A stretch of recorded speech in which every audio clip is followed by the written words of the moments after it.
Bem-vindo a mais um episódio do O Laudo Bom da Vida, que é o podcast da Testify. E hoje num cenário completamente diferente do que a gente está acostumado. Nós somos convidados a gravar o podcast no consultório da doutora Daniele Voltani, que é uma nutricionista especializada em saúde do idoso. Estamos aqui na cidade de Campinas.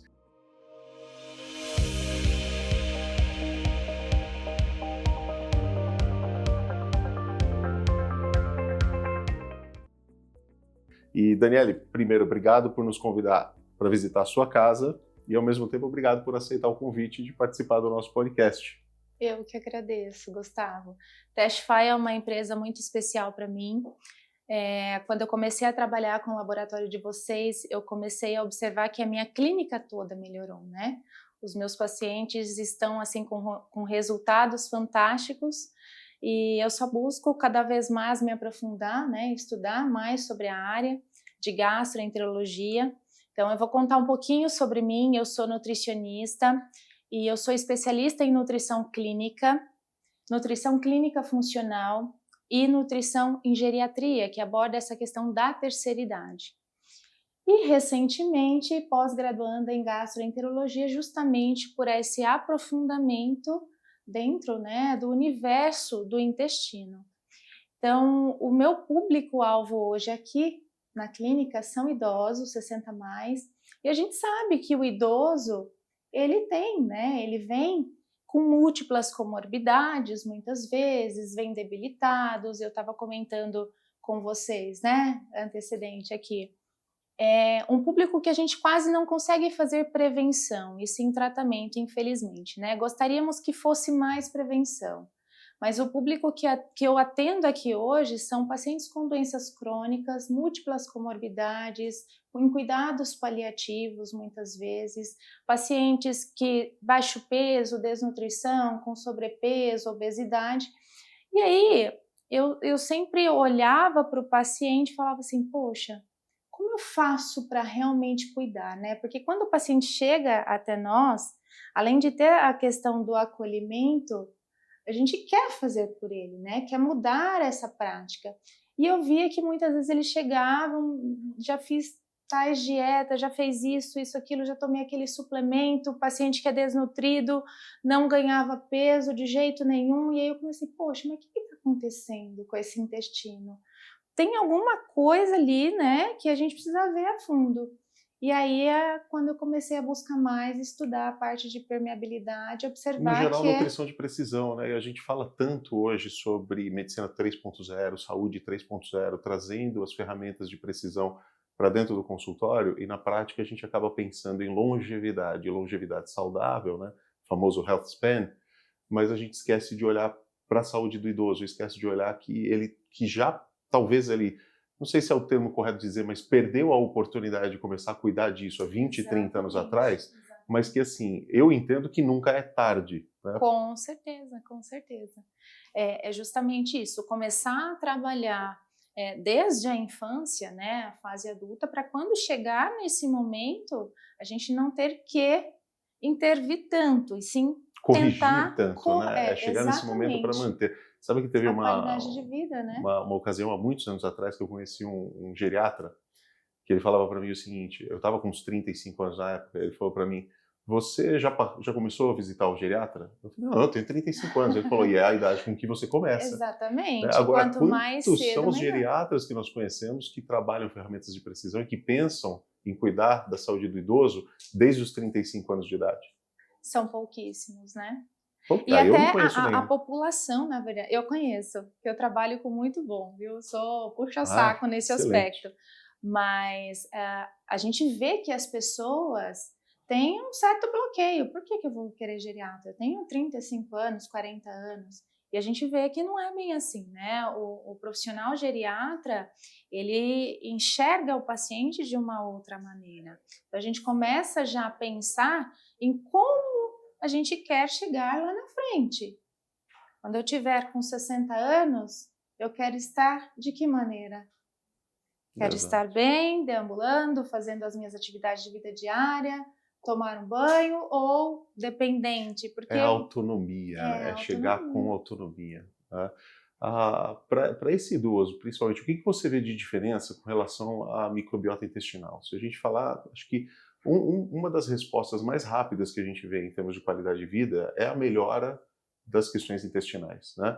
Como é que Sim. você vê isso no idoso hoje? O que tem de mais comum em termos de disbiose e, além do mais comum, que impactos isso tem, por exemplo, num drama que a gente começou a falar muito e muito recentemente, que é a sarcopenia também, né? Sim, exato.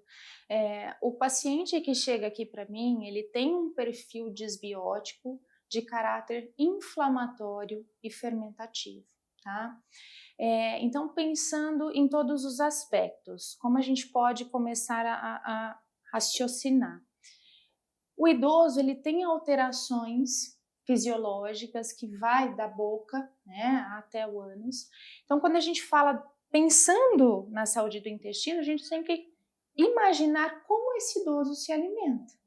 Então, na boca, ele já tem alterações de paladar, então ele busca por alimentos palatáveis, muitas vezes muito doce ou muito salgado, muito temperado, Que já né? contribui para a desbiose, Exatamente. naturalmente. Outra coisa, a dentição, o uso de próteses. Então, a relação da mastigação está totalmente ligada com o perfil da microbiota, porque o idoso que não tem aquela mastigação correta, o alimento ele vai chegar mais íntegro no estômago, ele já tem também a dificuldade de fazer o processo digestivo, muitas vezes por hipocloridria, vinda do próprio envelhecimento ou de medicações que são adicionadas, o que também necessita, né? Eu acho que não tem como falar, tira um inibidor de bomba protônica. Não, geralmente o idoso, ele é polifarmácia. Ele vem com essa polifarmácia junto,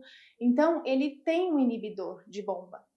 Isso tudo impacta má mastigação, acidez do estômago mais básico, e aí geralmente a proteína vai chegar mais íntegra nesse intestino. O que acontece? O perfil que eu vejo no exame, aumento de proteobactérias. Então, a proteína ela chega íntegra, atrai essa proteobactéria, que são bactérias de perfil inflamatório, né? Aumenta a permeabilidade de intestino e aí acaba entrando o que não deve, né? E muitas vezes a própria proteína que não foi digerida totalmente, não tem como ela entrar para a corrente sanguínea se ela não é toda quebrada. Então, a gente observa a sarcopenia não só pela deficiência de ingesta de proteínas, mas também pela absorção. É a falha na digestão que compromete a absorção, a proteína não se transforma em matéria-prima para o músculo e, Exatamente. naturalmente, aumentando o perfil inflamatório num paciente que já está numa fase mais imunossenescente, né? Exatamente. Com uma resposta inflamatória Imuno... mais prejudicada também. E aí, a hora que a gente realmente faz um rastreamento e fala assim, olha, Dona Maria, a senhora tá... Me conte um pouquinho da sua rotina, Dona Maria. Ela vai falar, olha, o idoso também, ele é... Gente, é muito engraçado, porque é o pãozinho, é o cafezinho com leite, é o arroz, Coisas o difíceis de tirar, feijão, né? a carninha, isso quando come carne, porque como eles têm dificuldade de mastigar, eles acabam excluindo a carne, é sempre uma carninha moída, um ovinho cozido. No jantar, às vezes, repete o café da manhã, que é o pão, novamente, com o leite. E aí a grande missão, né? Como é que eu quero manter uma microbiota saudável se eu não tenho esse suporte nutricional? E uma coisa curiosa e desafiadora para o profissional que cuida do idoso, na parte, no caso, nutrição, é ajustar esse hábito alimentar dentro da cultura, porque são hábitos muito antigos, né? Então, o paciente ele chega com aquela memória afetiva, com aquela carga, e até você conseguir realmente falar assim, ó, vamos incluir nesse pão uma proteína. Começa a prestar mais atenção, mastiga bem, tenha calma, não precisa ter pressa para se alimentar. Fundamental, porque até nós mesmos, né, no dia a dia, a gente come tão rápido, a gente não pensa na mastigação, que é importante para esse processo absortivo da proteína. E não é só colocar um ovo, um queijinho no pão. É fazer com que ele mastigue bem e processe bem para esse nutriente conseguir realmente adentrar. É uma mudança né? de comportamento, tanto alimentar quanto na própria forma de se alimentar, né? Não só na dieta, Exatamente. mas na forma de se alimentar. E, assim, qual que é a resistência que você encontra? Porque é difícil, né? Mudar o comportamento de Exatamente. alguém que está há 50 anos tomando o café da manhã, o almoço e o jantar da mesma forma e que vai excluindo por questões de conforto e não por questões nutricionais, né? Como que é lidar com a resistência disso? É um grande desafio. O que eu costumo abordar muito com eles é pequenas introduções que fazem a diferença. E Então, eles já percebem eles essas já diferenças. percebem muito, Porque o muito. interessante é quando a gente tem valor percebido da terapia, a gente adere mais, né? Se tem. Então, vamos supor, aquele paciente que chega, 90% dos meus pacientes sofrem de constipação intestinal. E aí, quando a gente vai abordar a alimentação, a gente vê que tem pouca fibra, pouca proteína, pouca ingesta de água. E o que acaba sendo uma métrica fácil para o paciente entender, Sim, né? Porque se sim, diminuir a constipação, melhorar o fluxo intestinal dele, ele já vai entender que, olha, o exatamente. tratamento foi legal. E é Legal. uma adesão maior profissional também, né? Sim. E aí, o interessante é que, come fibras? Sim, mas não bebe água. Então, essa fibra ela não vai ter o efeito. E aí, o que eu ensino, vamos regular um pouquinho de cada coisa. A gente vai incluir a proteína dentre os vegetais, esses. Então, por exemplo, eu cito, tem a couve, tem o espinafre, tem o brócolis, tem a chicória, tem a berinjela. Todos vão ajudar na questão evacuatória. Qual que a senhora ou o senhor Ao gosta gosta mais? mais. Vamos pensar em um e introduzir? Já é alguma coisa. Verdade. Vamos colocar, de repente, uma abobrinha ralada naquele arroz, né? Ou, de repente, já colocar, inclusive, a carne moída para cozinhar ali no feijãozinho, no arroz. Então, a gente tem que usar muito da técnica dietética para incluir esses grupos. E eu atendo aqui também pacientes disfágicos, que é algo também que altera a microbiota, porque o paciente ele não consegue deglutir de maneira correta, então a dieta ela vem toda adaptada, toda pastosa, né?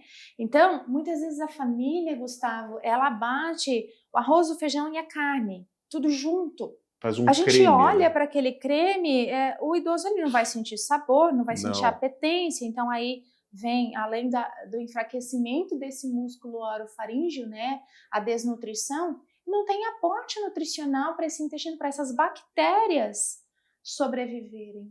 Então, tratar o microbioma, quando o paciente vem com o exame muito alterado, eu explico, olha, não adianta só eu colocar o probiótico e o pré-biótico, o melhor tratamento se a dieta não acompanhar. Então, o mínimo de suporte a gente precisa dar. E o grande desafio do idoso e às vezes eu brinco, quando não dá para entrar com o alimento, hoje, graças a Deus, a gente tem a questão das suplementações, que vem para ajudar muito, né? Então, trabalhar com os módulos, módulo de glutamina, módulo de aminoácidos, proteínas, né? Que hoje a gente tem uma gama muito grande, proteína vegetal, proteína animal, soro do leite, colágeno. Então, eu acabo trabalhando com isso para ajudar. O próprio magnésio, o paciente idoso, ele tem dificuldade de comer vegetais folhosos, crus, porque ele tem dificuldade na mastigação.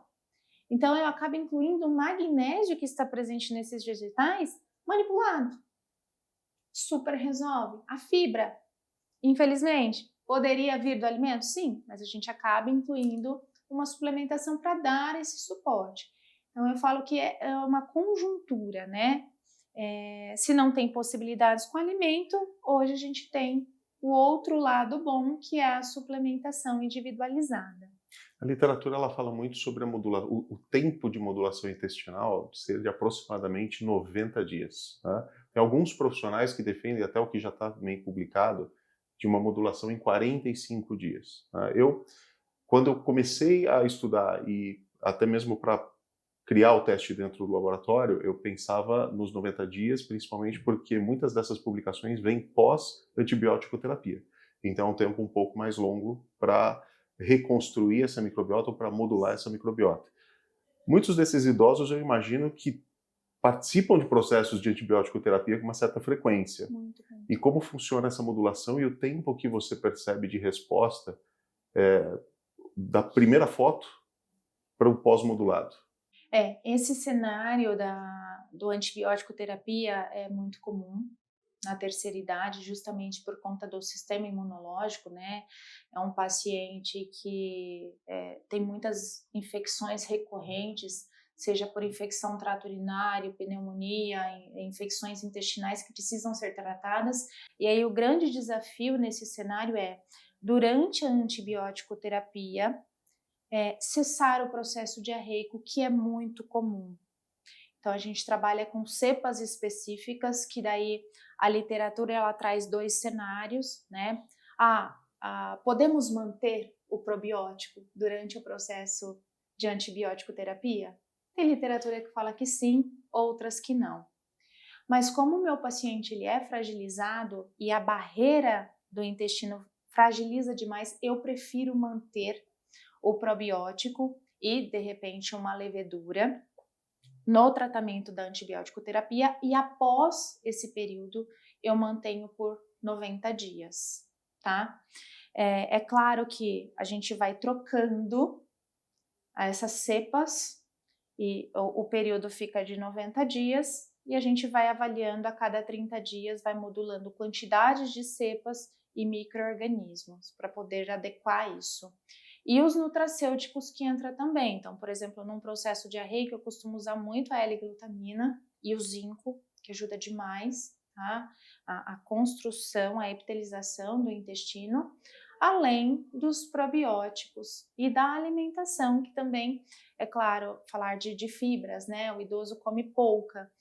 Pensando nas fibras pré-bióticas, como aveia, a psyllium, chia, a farinha de banana verde contribui bastante também nesse processo de... São suplementos fáceis de incluir, né? Sim, nesse processo de restabelecer essa microbiota intestinal. As questões de eixo intestino-cérebro, né? A gente sabe hoje que o intestino ele modula praticamente tudo, né? Então modula, ele trabalha, né, nas questões hormonais, nas questões de saúde mental.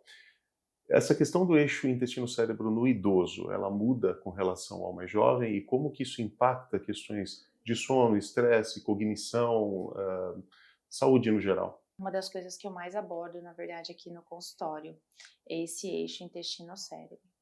Então, no idoso, o que acontece? Quando ele sofre de constipação intestinal, isso vai interferir sim, tá, no cognitivo. Muitas vezes, confusão, esquecimento, não dorme bem, tá?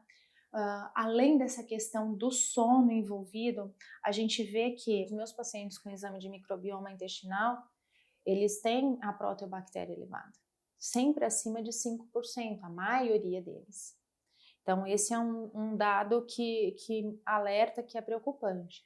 É algo que muitas pessoas têm buscado, porque não só idoso, mas as pessoas mais jovens hoje estão, né, com essa questão da memória, do cansaço, do esquecimento, Então, excesso de das informação falhas. querendo aumentar, turbinar o desempenho também, né? Exatamente. Mas o que eu observo muito dentro do idoso é justamente, mais uma vez, envolvendo a digestão da proteína, que começa ali. Então, proteínas mal digeridas vão atrair essas proteobactérias para o lumen do intestino, e essas proteobactérias produzem substâncias que chegam até o sistema nervoso central, que a gente chama de LPS, os lipopolissacarídeos, e essa substância vai causar uma excitação, uma agitação, e muitas vezes confusão mental.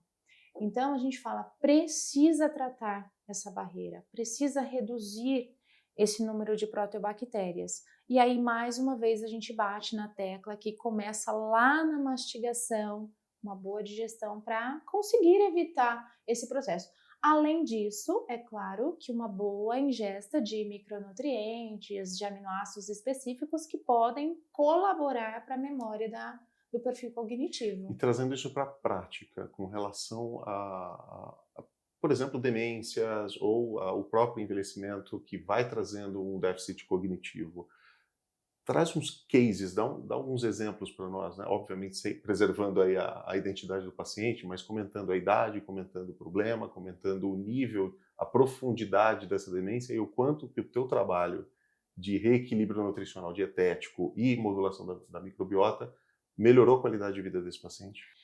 Gustavo, eu tenho sim um paciente para relatar para vocês, que é um caso muito bacana, que nós fizemos um teste de microbioma intestinal e a partir disso nós definimos um tratamento e ali foi observado o que realmente apresentava, né? Então ficou claro, olha, ela tem esse declínio cognitivo, está com confusão mental, declínio de mobilidade, equilíbrio, e o intestino sempre muito preso, com uso de laxantes recorrentes, estava assim um caos.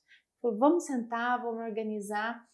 Fizemos o exame, começamos a tratar essa microbiota. Então, era uma paciente desnutrida que precisava ganhar peso, já acompanhava ela há mais de 2 anos, sempre com muita dificuldade, colocando proteínas, colocando o que há de melhor, porque é uma família que não poupava, o que há de melhor para ela.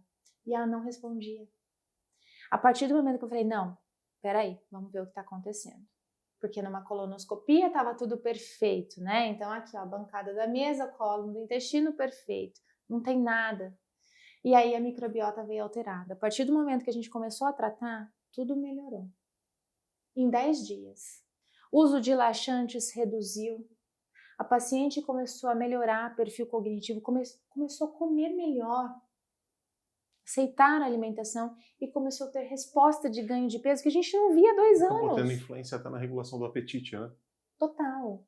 Porque altera, né? Sim. Altera, a gente vê mucosa, é todo o trato gastrointestinal que a gente precisa considerar. E você vê que graça que foi, que bonito desfecho, porque o filho falou assim, Dani, eu quero e eu preciso fazer esse exame também. Porque eu vi o quanto que isso melhorou para minha mãe. A gente acertou o alvo, sabe? E é a medicina de precisão, né? É isso que fez a diferença. Não que a gente estava tratando errado. Não era isso, a gente estava fazendo melhor por ela, a todo E é o momento. caminho todo, mas... né? Desde Exato. o diagnóstico da precisão, da nutrição de precisão, a medicina de precisão, né? Então, assim, recentemente nós conversamos com educador físico, especialista em genética, então virou já o exercício de precisão. Na verdade, a gente está falando de saúde de precisão como um todo, né? E assim, é um acesso que hoje a gente tem, as ferramentas estão disponíveis e às vezes, muitas vezes, por falta de conhecimento, deixamos de usar. E até a pergunta que eu vou te fazer, assim, eu imagino que você deva receber muitos pacientes que já vieram de outros profissionais. Sim. E que às vezes, pelo desconhecimento das ferramentas que estão disponíveis, não proporcionaram a melhor terapia, a melhor intervenção para esse paciente. Né? E assim, o que você vê de erros, de falhas ou de oportunidades que não foram abraçadas mais comuns em relação aos pacientes que vieram de outros profissionais?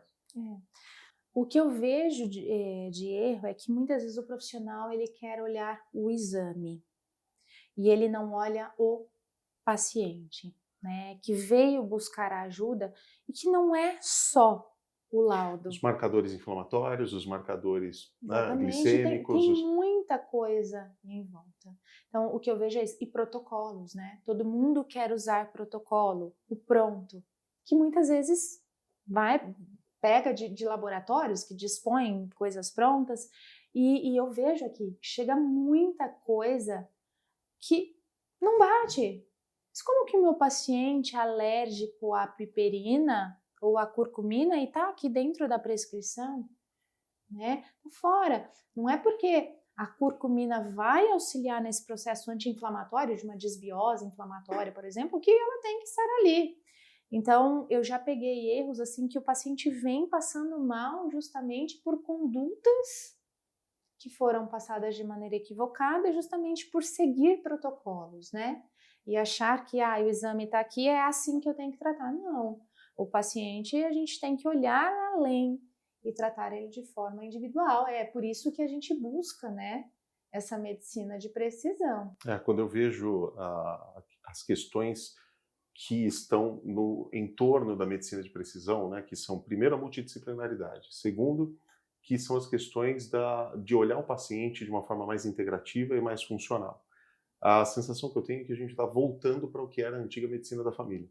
né, que Sim. era o profissional também que olhava esse paciente como um todo. Sim. Né? E isso que a Daniela comentou é uma coisa muito interessante, porque ela falou sobre laudos que vêm com sugestões de formulação, sugestões de posologia. E existem duas coisas que são super importantes aqui, que talvez eu nunca tenha comentado aqui nesse podcast. Mas primeira, a RDC ela não permite que o laboratório dê sugestão de tratamento, sugestão de intervenção. Essa é uma prerrogativa do profissional clínico. E segundo, mesmo que permitisse, não faz o mínimo sentido. Por quê? Nós, como laboratório, nós não temos acesso à anamnese, nós não temos acesso à ficha clínica completa, não conhecemos o histórico desse paciente, não sabemos qual o perfil comportamental desse paciente. E é isso o que o profissional levanta toda a informação durante a análise, durante a consulta. Né? Então não faz sentido o laboratório intervir com uma sugestão de medicação ou de intervenção sem ter toda a clínica junto. Então, novamente, a multidisciplinaridade separando papéis. Né? Exato. E a gente falou de demência, agora eu quero pular o assunto rapidamente, por quê? E eu também imagino que você deva ter muitos pacientes que já passaram por tratamentos oncológicos ou estão no meio dos tratamentos oncológicos. Exatamente, sim. Como funciona para esse paciente?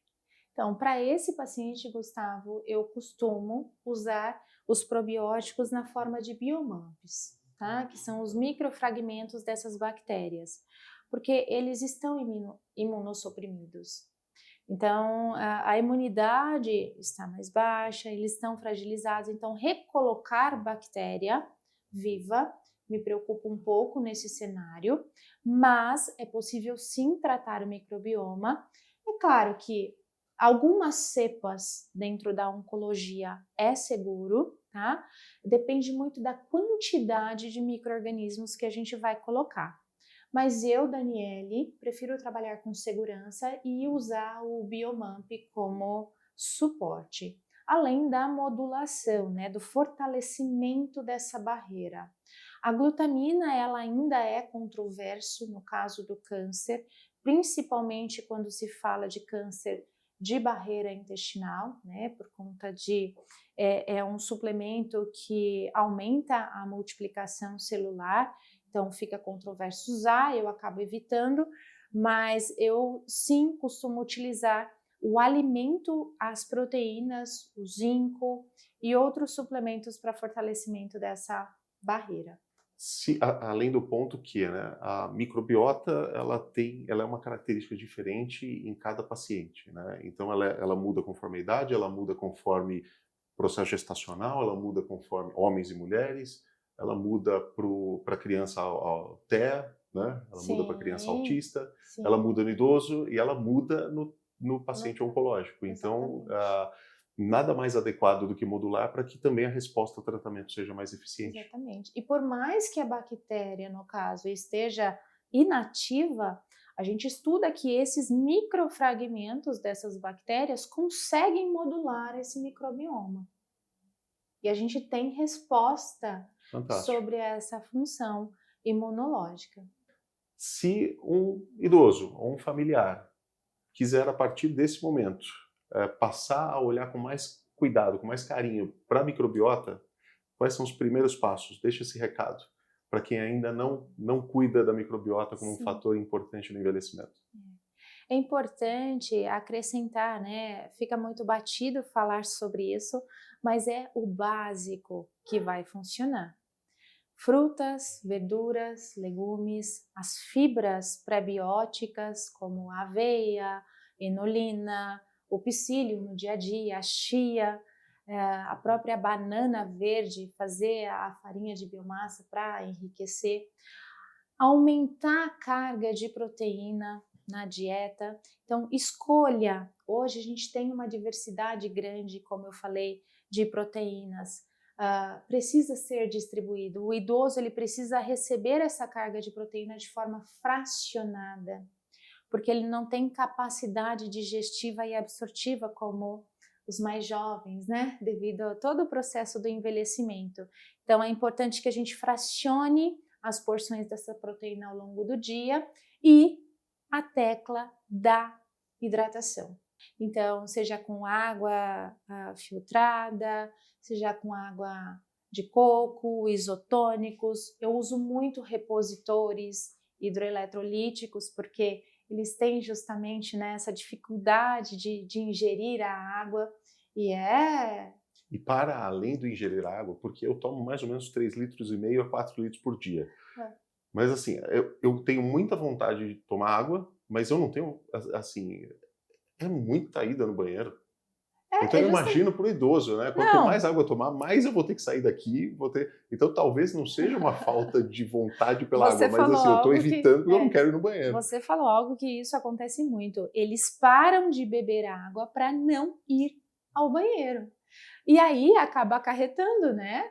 Na constipação, na desidratação, aí vem infecções trato urinário recorrente na mulher. A gente sempre bate na tecla, hidratação, tá? Então, eu acho que para essa saúde intestinal como um todo, 3 itens: as fibras, as proteínas e a hidratação. Como ponto simplificado, né? A gente sabe que vai muito além, mas no alvo, acho que essa seria a dica. Um ponto importante que eu gostaria de destacar eu quero abordar isso que é importante, o que eu vejo nos laudos. O paciente ele vem com microbiota alterada porque ele toma os probióticos que ele compra aleatoriamente nas gôndolas da farmácia, tá? Então, quanto mais, melhor. Ele acha que se ele comprar de 50 bilhões vai ser melhor que 25, vai ser melhor que 10, vai ser melhor que 5. E não é assim. Hoje eu vejo desbiose pelo aumento de firmicutes, por exemplo, né? E dentro desse grupo a gente vê o aumento dos lactobacilos. A gente sabe que são bactérias boas, mas que não pode ter esse contraponto, né, do Gustavo? ponto de vista da microbiologia, acaba sendo até bem elementar, né? Porque assim, se você tem uma microbiota saudável, uma cepa presente, e você coloca a mesma bactéria, a mesma espécie, mas de uma cepa diferente, elas vão competir por espaço. Exato. E essa competição ela vai gerar uma morte de uma das duas Exatamente, cepas. que é natural o processo, só que essa Exato. morte, existe um estresse e existe um catabolismo tóxico ali, que vai depositar toxina nessa luz intestinal. Exatamente. Então, assim, eu sempre digo, não se automedique. Apesar do probiótico não ter prescrição médica e nutricional, você não precisa ir com a receita na farmácia para comprar, ou quem viaja muito para fora atrás, né? Mas eu acho muito arriscado suplementar probiótico sem acompanhamento, porque altera a microbiota e muitas vezes essa alteração não beneficia nada, né? E o período também que as pessoas usam o probiótico, por quanto tempo? Tem pessoas que compram lá fora do Brasil probióticos com 100 bilhões de unidades formadoras de colônia, e aí vem com uma desbiose fermentativa lá, e muito desconforto, né? Eles se queixam, tô com a minha barriga muito distendida, tô com dor na região epigástrica, não tô evacuando direito, mas tô tomando o probiótico que eu comprei na viagem, tô tomando aqui, já vem. Às vezes eles vêm na consulta, eles trazem os potinhos com tudo que eles estão tomando, achando que está fazendo o melhor tratamento. A gente vê que não é assim, precisa ter a individualidade. Esse cuidado só com os probióticos ou também com os famosos iogurtes? Não tem como modular com iogurte, né?